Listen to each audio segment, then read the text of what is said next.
कल्की धाम एचौड़ा कंबोह में कल्की जयंती उत्साह व श्रद्धा के साथ मनाई गई। यज्ञ व पूजन के बाद शिलाओं की परिक्रमा की गई। इस दौरान हरियाली का संदेश देते हुए 108 पौधों का रोपण किया गया। प्रधानमंत्री नरेंद्र मोदी व आचार्य प्रमोद कृष्णम की माता की स्मृति में भी पौधे लगाए गए। इसके साथ भव्य कल्की धाम निर्माण का संकल्प दोहराया गया। संभल एचौड़ा कंबोह कल्की धाम परिसर में कल्की जयंती कार्यक्रम में शामिल होने के लिए कल्की भक्तों के साथ ही तमाम दिग्गज भी पहुंचे। सुबह कल्की धाम शिलान्यास स्थल पर यज्ञ का आयोजन किया गया। इस दौरान भगवान श्री कल्की के शीघ्र प्राकट्य की प्रार्थना के साथ आहुतियां दी गयीं। यज्ञ ब्रह्मा आचार्य केशव देव शर्मा रहे। कल्की भक्तों ने जय करो के साथ पूजित शिलाओं की परिक्रमा की। इसके बाद मुख्य पंडाल में कार्यक्रम का शुभारंभ आचार्य प्रमोद कृष्णम, स्वामी हरमनोज दास, स्वामी कल्याण देव, महंत दीनानाथ व शिलेंद्र सिंह आदि ने दीप प्रज्वलित करके किया। महादेव ग्रुप में गणेश वंदना से अपनी प्रस्तुति की शुरुआत की।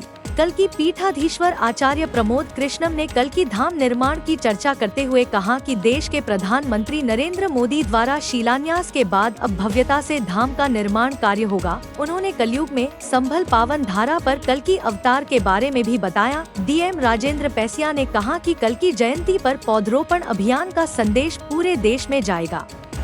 विपक्ष ने अपना मानसिक संतुलन खो दिया। सत्ता के सिंहासन को पर सत्ता के सिंहासन पे कब्जा करने वो उल जलूल बातें करता है। बांग्लादेश के जो हालात हैं वो बहुत खराब है। वो किसी दल के, किसी राजनीति के खिलाफ नहीं है, वो तो मानवता के खिलाफ है, वो इंसानियत के खिलाफ। और भारत के प्रधानमंत्री जी ने जो वहाँ की नई सरकार का गठन हो रहा है उससे अपील की है कि वहाँ हिंदुओं की हत्याएं बंद हो, हिंदुओं के घरों को जलाना बंद हो, हिंदुओं पर जो अत्याचार हो रहा है वो बंद हो। और मैं विपक्ष से कहना चाहता हूँ, तुम्हारे मंसूबे पूरे नहीं होते। वो बांग्लादेश है, वो नेता विहीन है। भारत के अंदर शक्तिशाली और सशक्त नेतृत्व है। भारत के अंदर नरेंद्र मोदी जैसे सशक्त नेता का नेतृत्व है।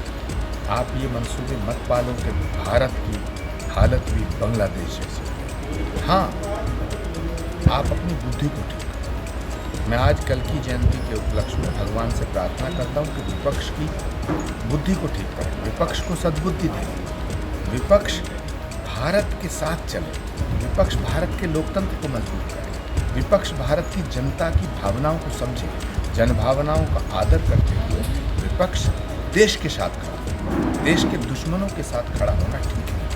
सर, वक्फ संपत्ति को लेकर देखा जाए, लाखों की संपत्ति वक्फ की जा रही है, गलत नीति है और उसकी एक नीति बन रही है सर, लेकिन वो जिन मुस्लिम लोगों के लिए उन्हीं को छटनी मिलती है सर, क्या मानते हैं सर? देखिए, परिवर्तन संसार का नियम है।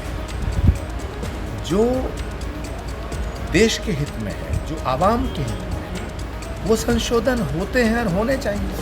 तो भारत की सरकार अगर बदली हुई परिस्थिति में कोई परिवर्तन किसी नियम में करना चाह रही है तो उसका स्वागत किया जाना चाहिए। अगर परिवर्तन नहीं होगा तो व्यवस्था सड़ गल जाएगी। पानी भी अगर रुक जाता तो सड़ जाता है। इसलिए देश काल परिस्थितियां जब परिवर्तित होती हैं तो सब कुछ बदलता है। मैं भारत की सरकार के फैसले का स्वागत करता हूँ और सबको करना चाहिए।